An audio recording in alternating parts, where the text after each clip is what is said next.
Hello and welcome to a very special episode of the Gadget Show Podcast. Now, usually we'll be diving into the latest tech and probably arguing about whether a gadget is genius or utter garbage. But today we've got something a little bit different for you. Yeah, we have, because this episode is dedicated to one man, and what a man it is. He's an inventor, an engineer, a mad scientist of YouTube who has spent nearly 2 decades turning crazy ideas into even crazier realities. Now, you might have an idea who it is, do you reckon, Suze? But before we reveal who it is, a quick shout out is in order for today's sponsor, SAILY. If you're gearing up for an international travel event and want to stay connected without the hassle of traditional SIM cards, SAILY offers affordable eSIM data plans in over 190 countries. Simply choose your destination, select a plan and enjoy seamless internet access upon arrival. Say goodbye to exorbitant roaming fees and hello to hassle-free connectivity. To celebrate the partnership, we're giving away a 15% off exclusive discount. So stay tuned for more info later in the show. Well, strap yourselves in, because today's guest is an absolute legend of the internet, and probably the only person who's built a hoverbike, jet-powered go-kart and an underground bunker, all with his own 2 hands. Yes, he's a mad inventor, a DIY daredevil extraordinaire, and a man who's turned his workshop into a playground for extreme engineering. Please welcome the one, the only, Colin Furze. Hello. Colin. Hello, Jason. Hello, Susie. Hello. Oh, so lovely to have you on our podcast. Thank you for your time. Even though I'm just going to spill the beans, it's Friday night here. Look how sad are we that we're all available. I'm surprised you agreed to it. I'm surprised we're all really quite geeky and a little bit kind of socially deprived. If we're all, I'm available 7 o'clock on a Friday. Yeah, no problem. Well, we're middle-aged now, so these things happen to us all, don't they? This is very true. I mean, unless you've been living in a cave, you will have heard of Colin Furze, obviously internet sensation. And Colin, recent updates indicate that the project, the subterranean garage, is nearly finished. Am I right? Are you nearly there with that? The room itself is, well, as of today, actually, I kind of finished doing the last bit of welding on the actual room. Wow. But it still needs covering. And then it still needs the car lift building and kind of the interior doing. So if you was to look at it in house building terms, you've got a brick shell with some windows in, but there's no carpet or furniture yet, and appliances. So, but it has took such a long time to get to this point. So the thing is, your skill set is so diverse, right? So I know you're good at plumbing, which I'm guessing you probably needed because you're so subterranean, but and obviously you're down with the engineering thing, and you're across the electronics. But obviously when you start going subterranean, you start building dirty holes and stuff. That's a whole other game, isn't it? How have you coped with that, the sort of building side of it? We kind of just, initially, I've got like this motto: you'll never do anything if you don't start it. So I always say to people, no matter what you're thinking about doing, whether it's making a spice rack, going on a trip or anything like that, you just do something which is a step towards doing that. Either go to the travel agents or buy some wood or buy some spices to put in your spice rack. Yeah. Because as soon as you do something, you've got something to build on. So I kind of thought, right, I've got this idea for this tunnel, because I built the bunker in the back garden, which was a leap of faith in itself. But I kind of judged that as a separate project, because that was just digging a massive hole, building a box in it, and then covering it over, which is kind of what I used to do as a kid, because I used to make underground dens as a child. So I used to dig a hole and get some pallets, cover it over, whatever. So for some reason I felt a little bit more at home than that. But of course the tunnels from the garage that went all under the house, there was obviously a lot more at risk there, because you go in under your house foundations, you are actually tunneling, so there's a bit of extra danger. And I thought, well, look, if all I do is cut the square out the concrete in the shed and cover it over with carpet, and then we never do anything with it again, we've started it. Let's see where it goes. So I remember Tom come around with his slab cut, and we cut this square out, And then I built this door, like this hatch that went in it. We fitted that in, and then of course the next day I was all excited, wasn't I? The next evening to get in there and have a go at the first dig. And I remember trying to pickaxe this bit of gravel out this tiny 4-foot square, and I remember thinking, well, this is going to be hard. This is not, this is taking ages. And it was like you're working in a postage stamp of an area. But you just went in, night after night or whatever, doing bits. I mean, I tried to do it, it generally was a secret tunnel at the start. The neighbours didn't know anything about it. So I'd go in there at night, put music on, and then once we started getting down to like the rock, the deep stuff, I'd either wait for them to go out or go on holiday before we'd get a jackhammer out, sort of thing. Or then I'd develop these hydraulic tools to kind of push the rock and break it up in silence. But you kind of just make it up as you go along, really. You'll get nervous about certain things, but you'll probably know this with certain stuff you've done on telly. You just get used to it, and it's like, well, it's the same thing that you're always nervous about, but you've kind of just done it a few times, and then you've just stopped worrying about it. Colin, with absolute due respect, buying a spice rack is just building a little bit of a different thing to digging a garage, a bunker with a tunnel linking it underneath your garden and your house, isn't it? So, where you did touch on it a bit by saying you used to build, dens underground there, which, I mean, we used to do that as well, but I haven't gone to the depths that you have, quite literally. Where does this fascination, do you think, where does it hail from? Where does it come from? Where do the ideas come from? The underground, the tunnel thing, I think does generally tend to be a male thing. I mean, I don't know how into tunnels you are, Susie, but quite often... I don't know where you're going with this, Colin. When people come round, like if people walking past the house, like if there's a couple or whatever, the guy will be, how's the tunnel coming along, and the partner or the wife or girlfriend always asks me like, why are you doing this? I don't get it, sort of thing. And I think it generally tends to be a male thing, that we just love the idea of a secret room or a bookcase that moves that you can hide behind, and crawling along in tunnels and stuff. I don't know what it is, but we just love it. So. And I do as well. I mean, it's kind of weird because I spent years and years essentially making a hall. Do you know what I mean? Because the tunnel, until it goes somewhere, it's just a hall. And the hall is probably one of the most boring thing in the whole house, isn't it? The hall. You never go and sit at night in the hall or anything, or, come out and go, oh, this is a fascinating hall. I love it. I wish I had more hall. So but that's what the tunnel is. It's just an extension of the hall.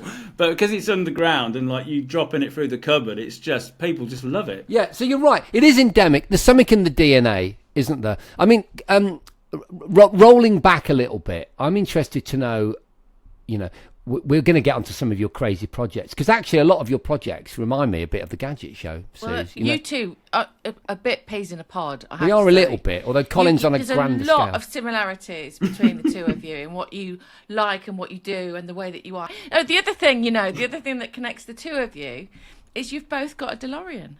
Oh, yeah. Did you not know that, Colin? No, I didn't know that, Jason. Now, is yours Back to the Future or is it standard? Look, it's Back to the Future. I've got to be honest, just for the sake of clarity, Susie, I've actually just sold my DeLorean, actually. Yeah, I have. I haven't really told anyone that before, so you heard it here first. But I still have access to it. That was part of the deal. So the partner, the guy that I bought it with, has allowed me to be able to use it still, so I can still do those fun things when we go down Oxford Street in it. Yeah, we did the conversion ourselves, Colin, which was really interesting, actually, researching the kind of movie accuracy of the fact they got a Cessna Cessna directional compass thing and all that malarkey in there. That was really, really interesting. But we are very similar. I remember I put a couple of jet engines on a skateboard, and we made things with kind of ducted fans and things, so that's kind of your territory. But I was going to just say, going back to being a plumber, right, and what was your progression, what was the spark that got you into the world of entertainment, which I know was television initially and before your mega stardom on YouTube?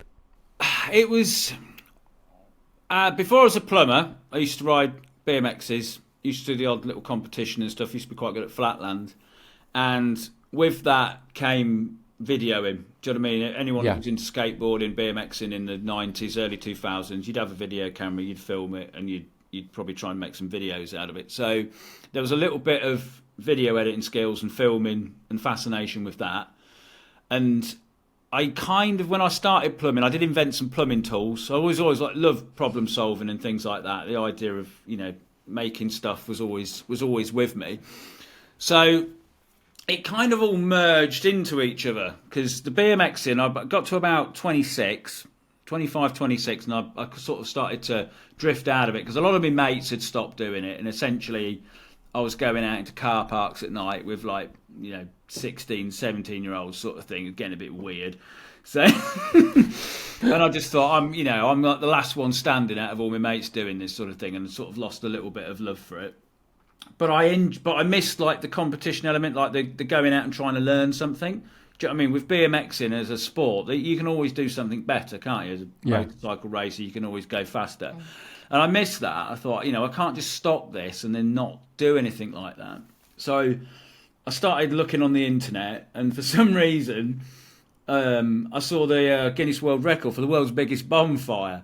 And I don't know why, I just thought, that's a bit of Colin, that is, a chuffing great big fire.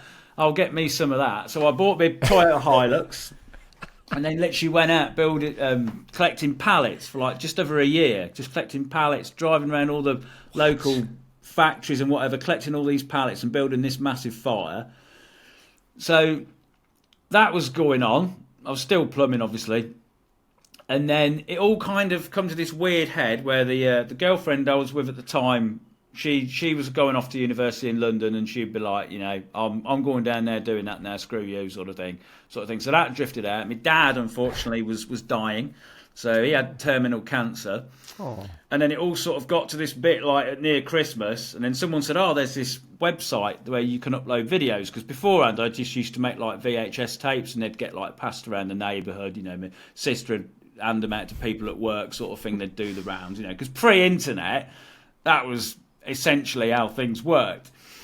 And then I started uploading bits of those tapes onto YouTube, because there was like a 100 meg file limit at the start. Like in 2006, you could only upload a video up to 100 megabytes, so it either had to be dead short or like horrific quality.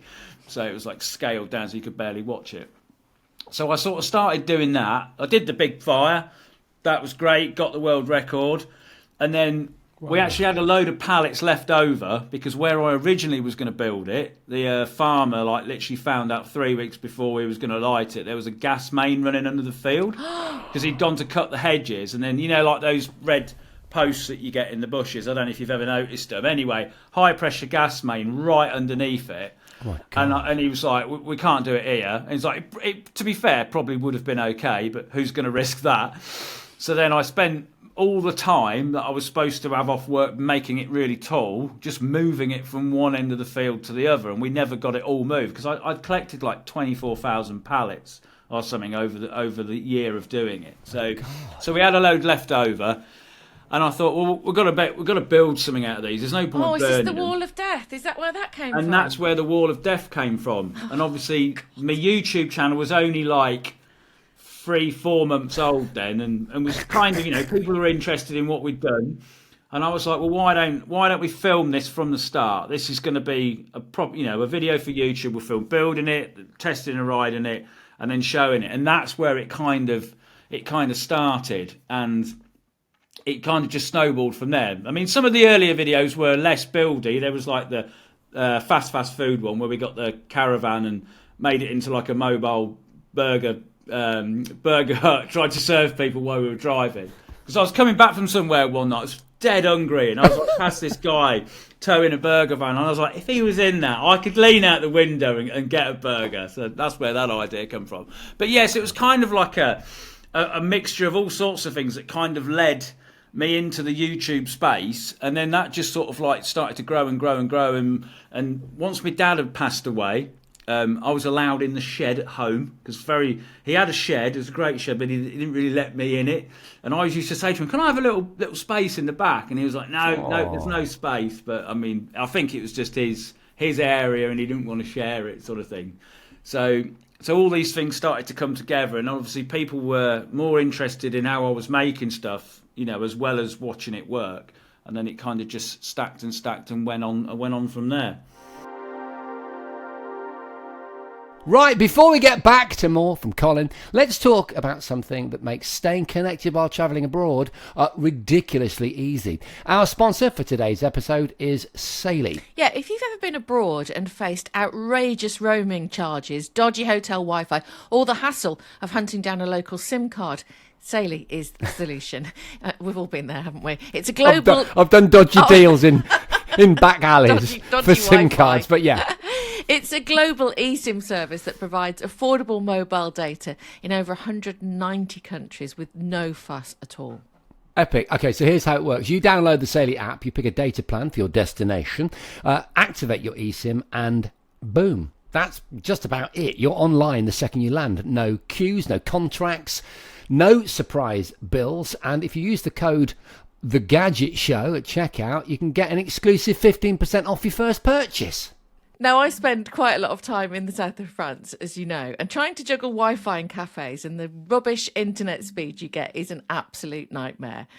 But with SAILY, I get fast, reliable data instantly. And I've got to be honest with you, I've used eSIMs in the past and they used to be really complicated, but SAILY is actually really simple to use and it's way more affordable than traditional roaming fees, and you only pay for what you need. So if you're planning a trip or you just want a backup data plan that works worldwide, you can check out SAILY at saily.com. More details can be found, of course, in the description in this episode. Gadget Geeks obviously came along at one point, and it kind of correlated with the same time that we were doing the Gadget Show. And I think hitting a similar sort of market, really. I think that's what they were trying to do. It was essentially their attempt at because the Gadget Show, was the top show, wasn't it? It was the Gadget Show, and obviously Sky thought we want to have some of that. Yeah. So I think that was the idea behind Gadget Geeks. So you were cast as the Jason Bradbury character. And I'm hoping Emma Barnett was cast as the Susie Perry character. She's absolutely fabulous.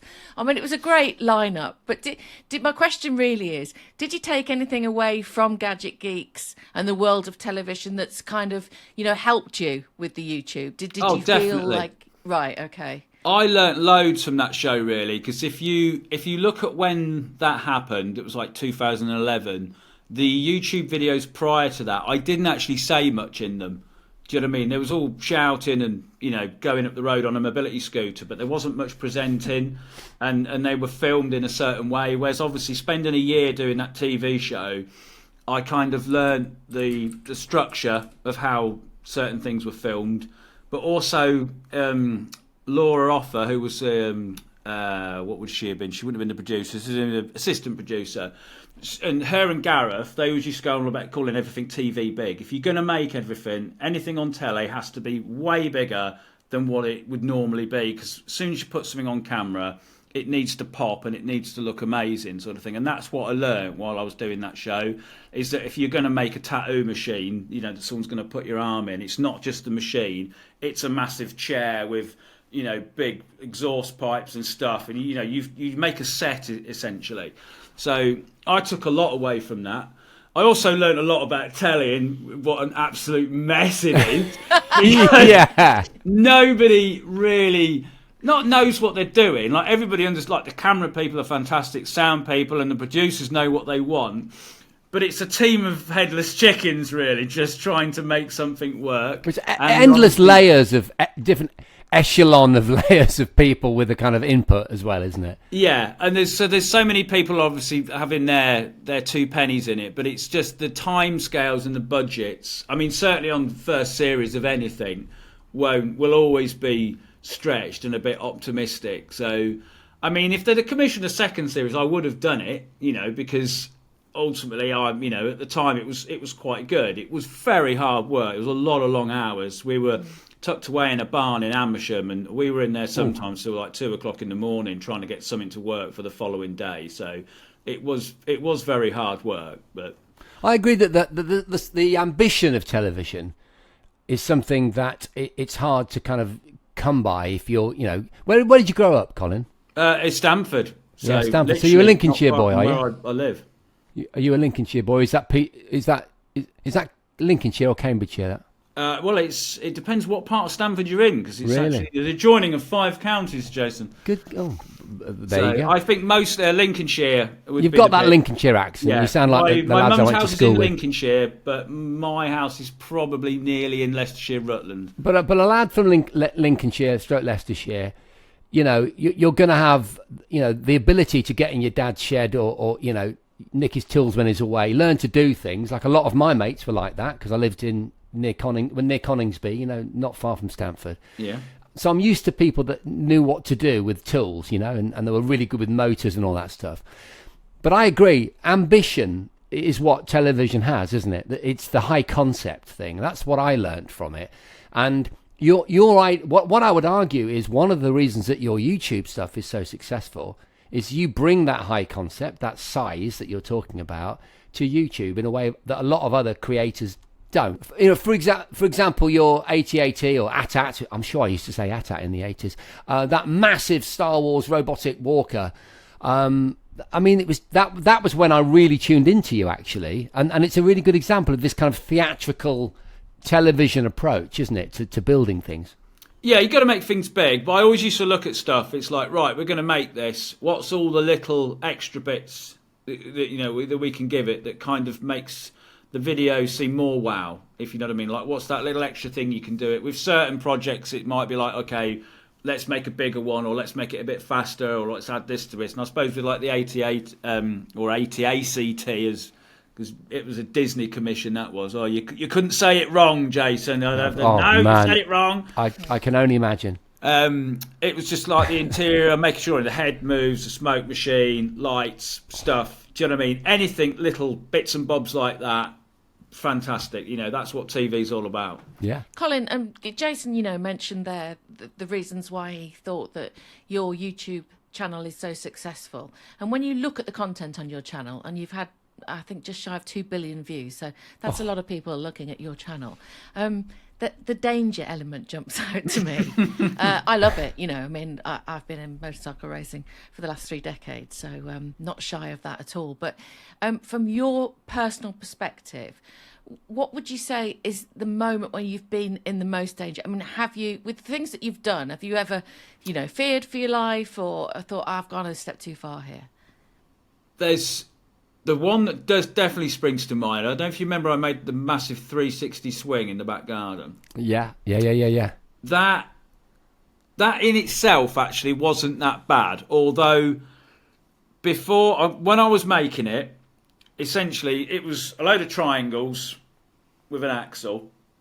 And I remember thinking, right, well, the longest bit of metal I can buy is 7.5 metres. Anything after that starts to get complicated with special orders and stuff. So, right, if the triangles, the longest side of the triangle is 7.5 metres, then that's going to dictate how high it's going to be, because that's what I can get.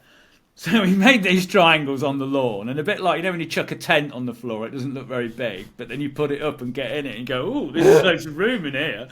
So we made these triangles on the floor, and I thought, yeah, they're all right. And then we stood them up and put the axle on them. I remember looking at Rick going, oh, Christ. And that's half the height, because when you go upside down, you're double that, so that's the middle of it. And I remember, the night before we were, putting it together, I remember thinking, why are you doing this, Colin? This is not a sponsored video. No one's asking you to do this.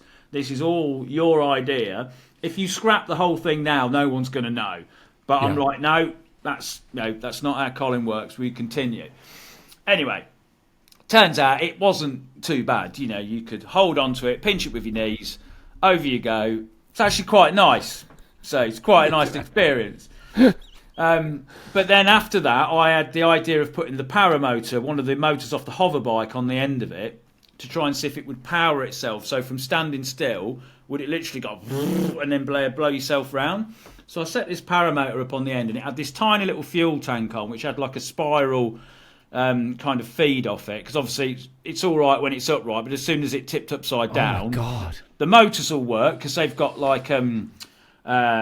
what them carburetors called, they've got diaphragms in, so they'll work, like a chainsaw. You can hold it upside down and it will still run, but obviously the fuel tank still needs to be able to, the fuel tank has a bottom and a top. So anyway, we had this little fuel tank thing on, And I got on, I revved it, and sure enough, it went round. But then, even at tick over for this thing, it kept getting faster. Oh my God. And I was like holding on to this thing. There was no straps or harness on it. It was just me holding on to it. And I remember like the mental like torture it was for me to take my thumb off the handlebar and like push the kill switch.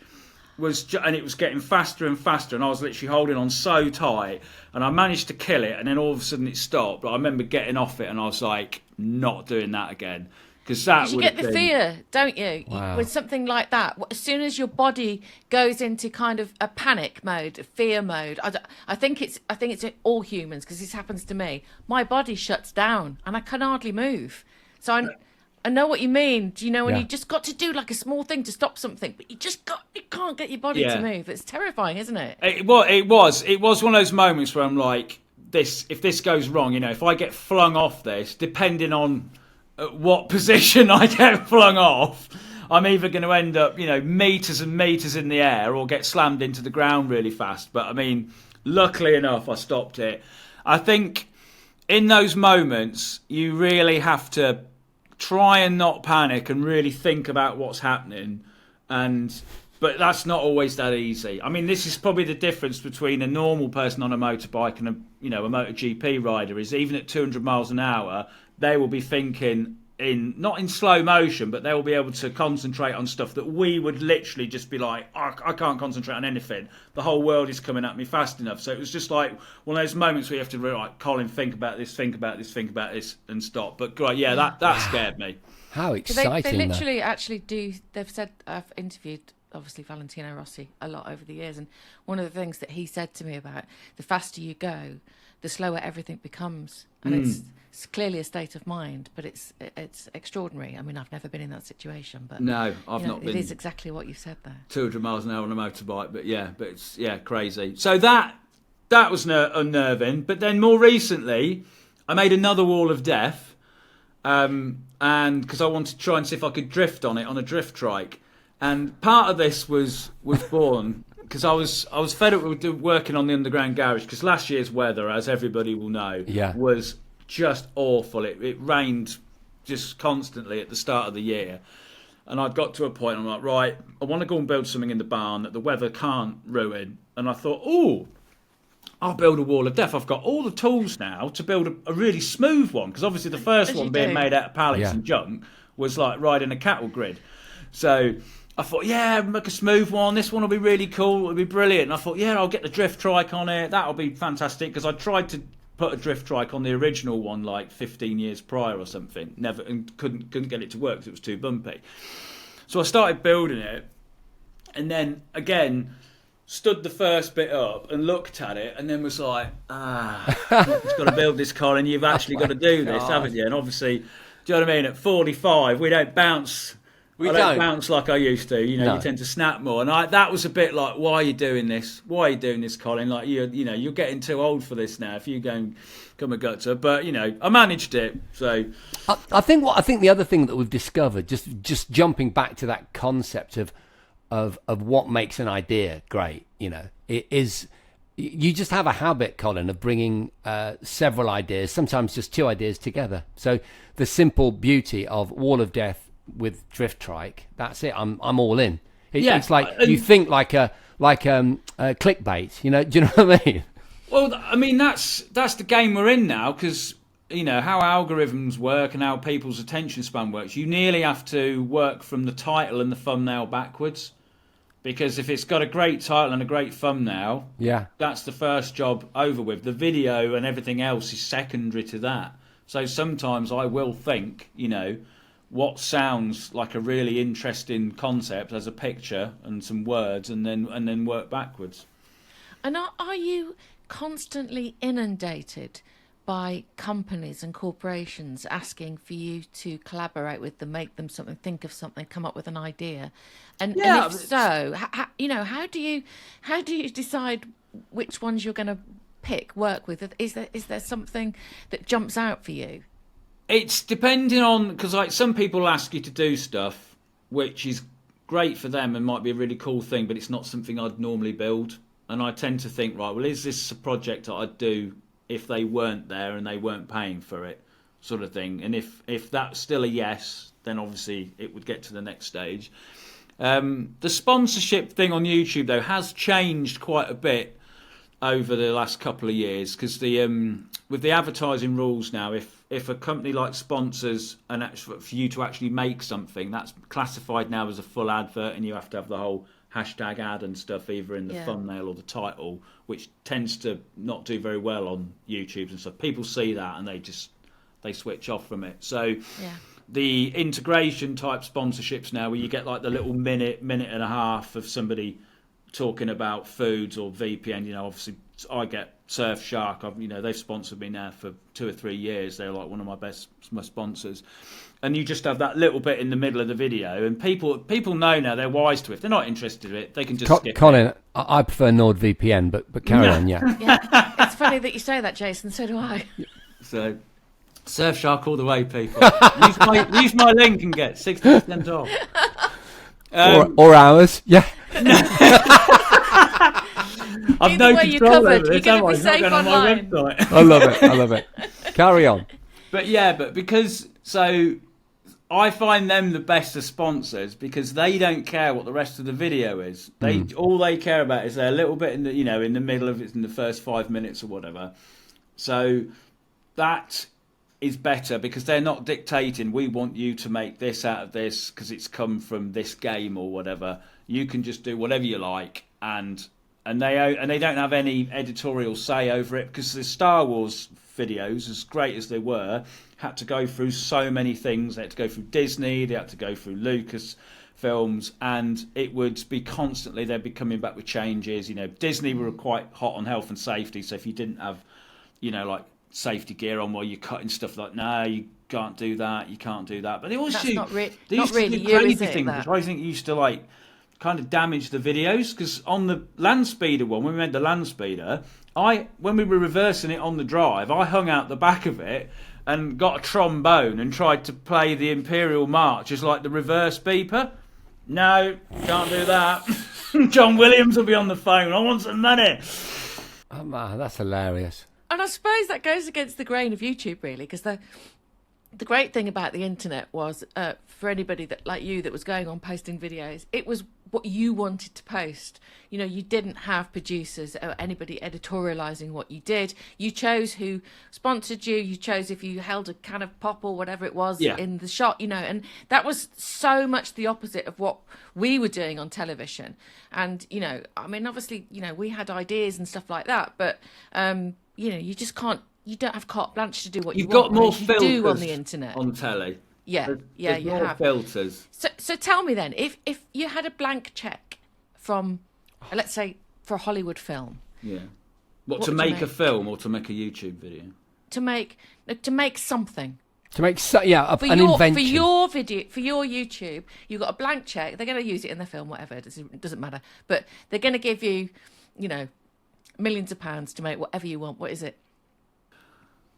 Well, I mean, it's what I'm doing, really. It's my underground garage, my tunnel system. The only thing that I could to do afterwards, I don't know if I'd do this, because I don't know if I'd do this to the neighbours, is put a roller coaster over the top of the house that dives into it.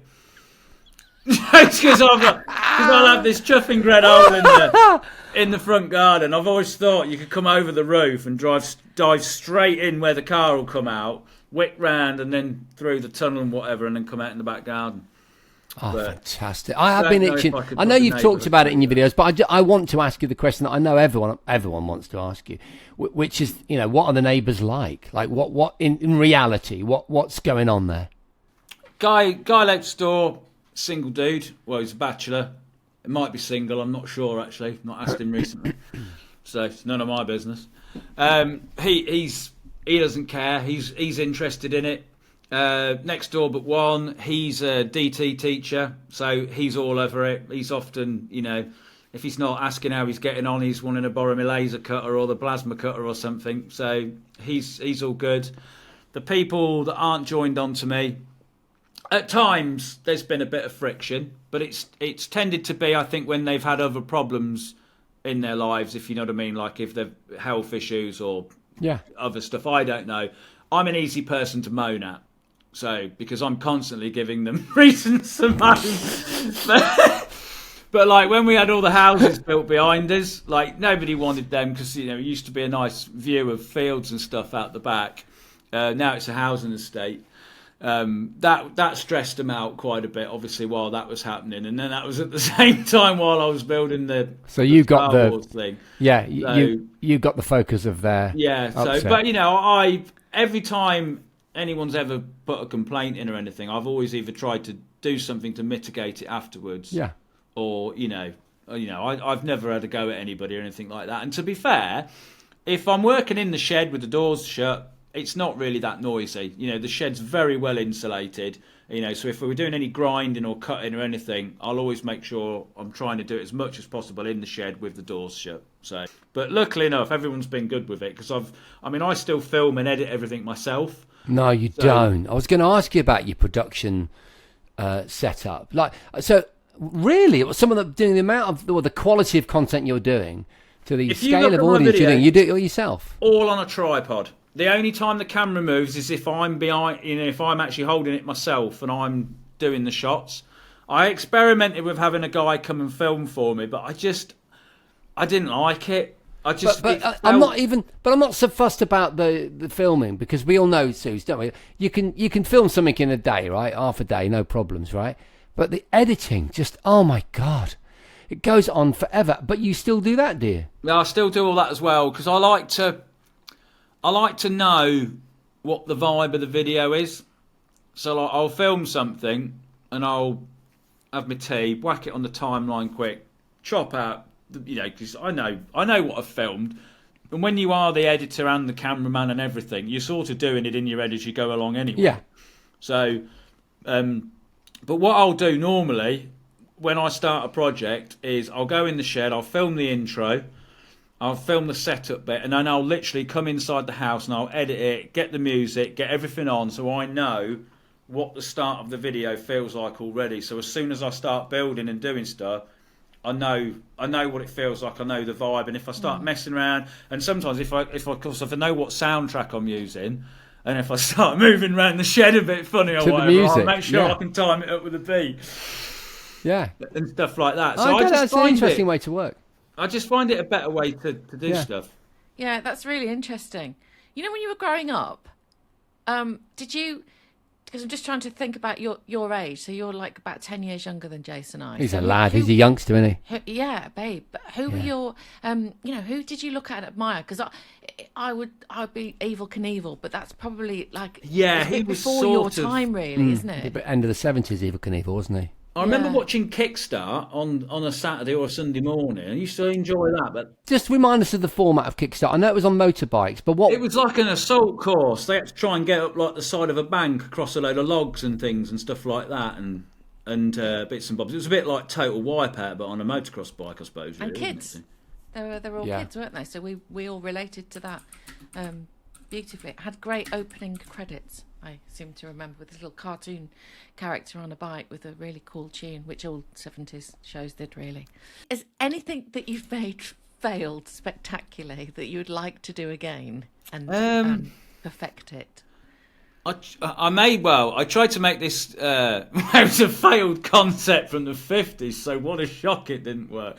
But it was like this tank thing called the Rhino. It was like an amphibious vehicle that some dude had come up with and tried to sell it to the military.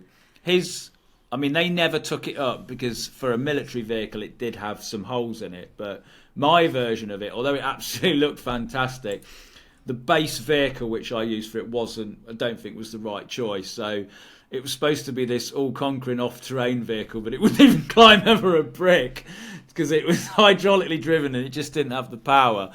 But other than that, I do try mostly to see things through to a positive conclusion, if you know what I mean. They don't normally would see the light of day unless they either fail spectacularly or they actually work. So I try and get them to work. One thing I did try and make once was this instant bacon cooking machine where you basically pushed a button and it just cooked bacon instantly and spat it out, but it just got clogged up, set fire to itself. But I would like to revisit that because it did work once. It kind of worked, so there was a glimmer of hope.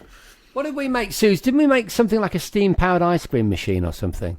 I seem to remember doing that in Digbeth, in that little quadrangle where we always used to film. It had the Colin Furze kind of opposites attract clickbaity concept. So instant bacon, and this was heat created ice cream. Do you get what I mean? Yeah. It was like a steam engine that makes ice cream. Right. I seem to remember that. I feel like we should collaborate and make some bacon ice cream. We should. Although I think we'd kind of be on the winning side based on Colin's massive audience. But yeah, if you want a couple of helpers, Colin, we're up for it, aren't we, Suze? I don't know about swinging me around on a massive triangular... Don't worry about it. I'll just gaffer tape you to it. Perfect. You're on. We've definitely used gaffer with Jason before. I've got one, on my mouth. I've got one question that I've been dying to ask you, and that is, are you going to revisit flying machines? Because again, one of your other signature inventions for me as a flight buff, as a RC flyer, and I used to have a private pilot's license. The hover bike blew my mind. We'd always sort of fantasized about things like that, hadn't we, Susie? We tried to sort of elevate chairs and things, and almost, killed the makeup lady, I think. But anyway, that was an amazing invention. It feels like the real world has caught up with you a little bit. Yeah, I was lucky with that, actually. When I did that, it was just before the drone technology got to the point where you could buy stuff off the shelf and kind of knit it all together and make something which was way more stable and safer than what I'd done. I was lucky it got off the ground and it worked at all, really. That was interesting because that was for Ford. Ford sponsored that. And I remember just thinking I've seen these paramotors that apparently have 70 kilos of thrust. Well, Colin, I weigh 80 kilos. 2 of them will lift me. And just bolting them together and then hoping for the best. And obviously there was no control for all the pitch, roll and yaw and all the things that a helicopter pilot would look at it and go, well, this is not going to work, Colin. But it kind of sort of nearly did. It would very much do its own thing a lot of the time, but a lot of that was down to the fact that both the engines were never running at exactly the same RPM, so you used to get a lot of twists, so it would try and spin round in circles. But the few times that they were singing the same tune, it literally just went up and it hovered, and it was terrifying, if I'm honest with you. Yeah, undoubtedly. Because the thing is, if you on a motorbike or a bicycle, if you go a bit funny, you just put your foot out, don't you? You put it on the floor. Well, with this, if you took your leg off it, you'd then have more weight on the other, and it would just, and then it would just lurch off in the opposite direction.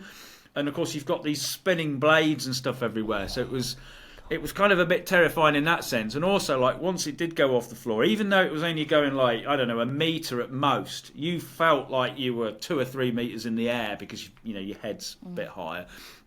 And you just you kind of just felt I don't know what I'm going to do here, because if I just start lurching forward, to stop it, you sort of had to lean back and try and pull it up and try and get it to do that, and it sort of did do it. It just needed a little bit of tweaking. But I had to go on Richard Browning's jet suit. I don't know if you guys done that yet. I had to go on his, the guy puts the jet engines on his arms. And on his arms, he's done stuff for the military, hasn't he, with landing on carriers and stuff. No, we haven't, because I think both Susie and I had left the Gadget Show when that actually became a thing. But we did the water-powered jet, didn't we, Suze? At various points on the Gadget Show. That was a thing, and that was a kind of precursor to that, which I think is a similar physicality to it. Yeah, it's kind of similar. So anyway, this was during lockdown, actually, because I remember him ringing me up, and he was like, I've literally sat here doing nothing, Colin, because all my events have been cancelled. If you want to have some training, now's the time. So I remember driving to his. Roads were absolutely deserted. It was fantastic, and having a go on this jet suit. And once you get the gist of it, it's just unbelievable, the control that you've got of you can just think about going somewhere and you just go there, because he had this new system where you're on a tether on a zip line. So I had a couple of goes on that, and then eventually I did have a go untethered, just up a runway, just flying around. It was only a small go, but still. But then I remember driving home from that thinking, that is so close to what the hoverbike nearly was. Do you know what I mean? What would I have to change on it to make it controllable just from body weight? Nah, well, then we'll look out for that then, Suze. A jet-powered Colin. That's the dream, isn't it, Ray? Yeah. Colin. Who doesn't want one of those? That's like the perfect gift. Colin, finally. If you, would you ever sell your house? And how does that look, do you think? This is obviously a question that comes up on the internet, with obviously what's going on, is what's this done to the value of it? Would I ever sell it? I'm probably not going to sell it because I get emotionally attached to everything I make, whether it be failed bacon machines or hover bikes or whatever. I still pretty much have everything I've ever built. There's only very few things that have been dismantled or don't exist anymore. The terms of the value, I spoke to an estate agent after I made the bunker, and he said there's a lot of people that want a 3-bed semi in Stamford, but how many people are going to pay the extra to have the bunker? So he says you need to find someone who needs the bunker and then try and see if he wants the house that's attached to it. Because if you ignore the garage and the tunnels, like the bunker, if you're a musician or an artist, is a brilliant space. It's constant, it's soundproof. Rick, who helps me in the videos, he was in a band. They used to use it for band practice. They could be in there at 2-3 o'clock in the morning. You could only hear a very faint hum as if there's like somebody had a car stereo on in the background or something. So for somebody like that, it's a very useful room. But the house, I think, one up the road, I think, sold for about 350. Stamford's reasonably. Look, if you ever need a good estate agent, my brother, Simon Bradbury, he's an estate agent in Cambridgeshire, just down the road, about 40 miles south of you. So Sam comes around to do a valuation. Like the house 2 doors up's worth 350. Like if this one's worth double, for instance, it's like 700 grand or whatever. If you've got £700,000, do you want to live in a house that looks like one that's only worth £350,000? Even though it's got all this cool stuff in it, you can't see any of it. There's always a market. It might be very, very tiny, but there's always a market. I think it will depend as well, like what happens to my net. Like at some point, I'll either retire from YouTube or I'll just peter out into the distance, and whatever is what happens in terms of the legacy of the house, if you know what I mean. Will people remember and understand what this is in 5-10 years time or whatever, or will it just be one of those things that just happened at the time we're in? People watched it, thought it was brilliant, but then in the future it just gets forgotten about, sort of thing. Or will it be one of those things that tends to stick in people's minds? Oh yeah, there's that guy that did the the subterranean garage and all the tunnels and stuff, because that would keep its value up a little bit higher. Do I try and get it listed? Do you know what I mean? Do I try and get it like listed status or anything like that? As a cultural artifact. So, but that might just be causing my kids problems, because obviously it sounds great, doesn't it? Oh yeah, it's a listed building now, but if they ever want to do anything to it or something, you can't just change it or make amendments. I don't know. It will be my kids' problems probably. Fascinating. I think it's an incredible legacy that you're creating. It really is fantastic. It's been a joy. You're bloody great. It's just great. I've not time on a Friday night to talk. Honestly, I've not had this much fun since I was young enough to go clubbing on a Friday night. So thank you for giving us so much pleasure. It's been absolutely brilliant. That's all right, Jason. That's all right, Susie. It's just been good. I've enjoyed it. And good luck with everything. And thank you so much for your time. Excellent. If there's an opening one day, I'll have to invite you both. Come and have a little rummage around. We'd love to. Oh, that'd be brilliant. Little tunnel rats. We'd love it, wouldn't we, Suze? Great. We should do a live. We could do a live podcast from the bunker. Yeah. Yeah, it's got great internet. Yeah, I'm sure. Thanks, Colin. That's all right. Thank you very much, Jason, Susie. Cheers. See you later. Cheers. Thank you. The Gadget Show podcast with Jason and Susie was presented by Jason Bradbury and Susie Perry off the telly. It was produced by Ewan Keel and Tom Clint and is a North One production.